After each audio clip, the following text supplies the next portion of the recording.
Welcome to author EEJudd, where we have fun with writing, creative play, and gaming. So shit, have you heard? UGM has broken up with TikTok. No more Taylor Swift, Billie Eilish, like Drake, the Beatles. Anyway, I am ready for my indie musician glow up. With a huge chunk of big artist music no longer on the platform, more indie authors will get attention on their music, including myself. It's essentially a boycott on big conglomerates, aka the rich, and all you have to do to participate is hype up a small musician or two. But this won't just affect music. People are becoming more supportive and excited about musicians, artists and authors, and I think that this momentum is going to keep going in the future. People are really starting to crave small communities and to support and share fun experiences with one another within those small communities. And I, for one, am going to make it a goal to read at least one indie author's book per month and riz them up a little bit online. Even if you're not like a book talker or bookstagrammer, I challenge you to do the same. Okay, so the UGM thing is crazy, but did you hear the tea on this year's Hugo Awards? Or I guess last year's technically. The event is hosted in a different country each time, and it's up to each country to stick to the rules, be fair, blah, blah, blah. But y'all, there was some tea this year. In 2023, the Hugo Awards were hosted at the 2023 Chengdu Worldcon in China, which already raised some eyebrows, concerning China's violation of human rights, government censorship, plus suspicious voting to determine the host in the first place. Anyway, there's this guy called McCartney in charge. Now, a whole bunch of authors were voted on for the awards, but here's where the tea starts spilling over. Somehow, several of the top voted works were deemed ineligible by the committee in charge.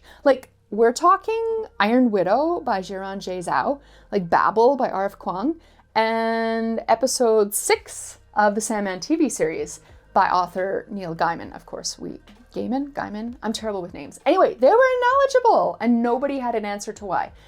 McCartney, that's the dude in charge, remember, replied to questioning with, "The only statement I can share from the administration team is the one that I already had. After we reviewed the Constitution and the rules we must follow, we determined that the work was not eligible." When pressed further, his answers degraded into are you slow? And clearly you don't understand English. Very mature.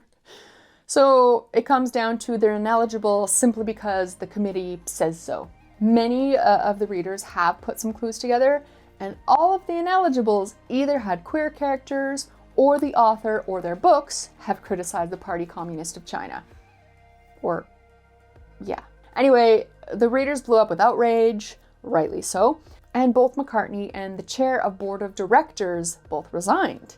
Next year's awards will be held in Glasgow, Scotland, who had promised, "We will also publish the reasons for any disqualifications of potential finalists and any withdrawals of potential finalists from the final ballot." The ballot, my bad. Yeah, so they're gonna do better next year, hopefully. If you're enjoying the tea, poke that like button. And if you want to be part of a channel with cozy coffee chats and cosplay gaming videos, then poke that subscribe button. I thank you from the depths of my little goblin heart. Okay, now that the tea is over, how's everyone's New Year's resolutions going? Some wins for me. I still love the HB90 planning system. In fact, I went full extra, printing my own planning pages in a Happy Planner setup. So I subscribe to this HP instant ink thing, which gives you unlimited ink, but you're limited by pages, and I really went over my monthly pages making these damn planners. Oops. Worth it. But for next time, I should spread out my printing for the next quarterly planning or planner. I even upgraded to the 300 pages per month instead of just the 50. So now I dream of making planners for every little thing. I don't even know if I'd use them, but does that matter? I just want to have them. I'll make them for my friends, for their dogs, for pretty much anyone who happens to mention planners in front of me, really. Designing papery stuff, planners and stickers and bookmarks is just so good. I'm still working on base building in hell, one scene at a time. Beautiful base building in hell. Holy shit. I love the ending I've planned for Maisie. And once I'm done draft 1, I will take a week's break. Then I'll dive right into shift. I really wanted to be done draft 1 by like mid-February. We have passed that mark and it's not done. So we're gonna go into March and we'll see what happens. The ADHD is really energetic these days, and I'm also doing like this healthy eating kind of thing. It's paleo. I'm doing paleo.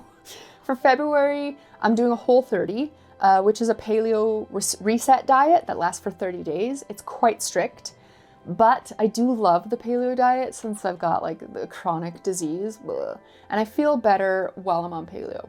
It's just boring. And it's a hell of a lot of work. But sometimes a reset is just what I need to get like the creature, aka my body, in good condition for noveling. Healthy body, healthy brain. I practice that. Let's see what else.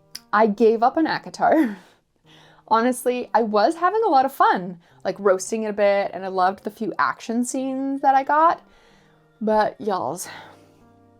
Okay, first, I got to the middle of the book. There was still no plot. Like, none that I can find anyways. And that's a little bit of a problem for me.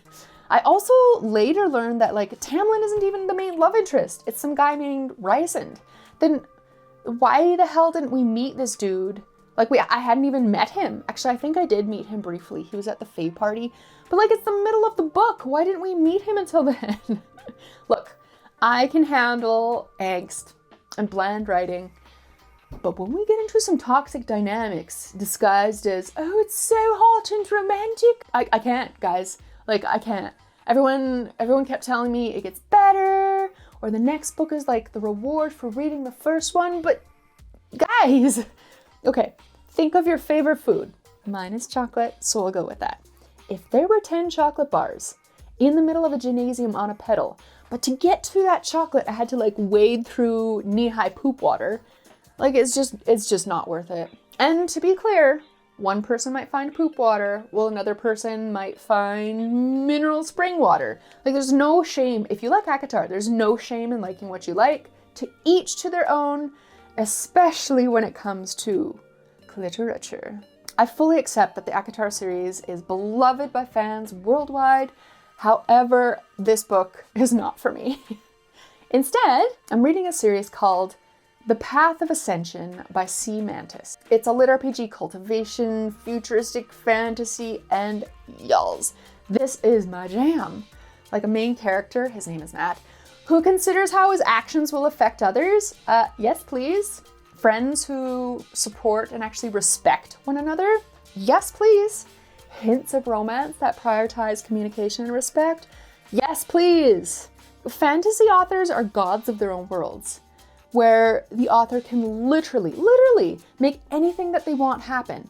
And I fucking love it when an author uses that power to show us not only the incredible worlds and situations, magic is great, but like, they also show how people feel and respond in realistic ways, as opposed to romance that feels forced, toxic, what the fuck is going on?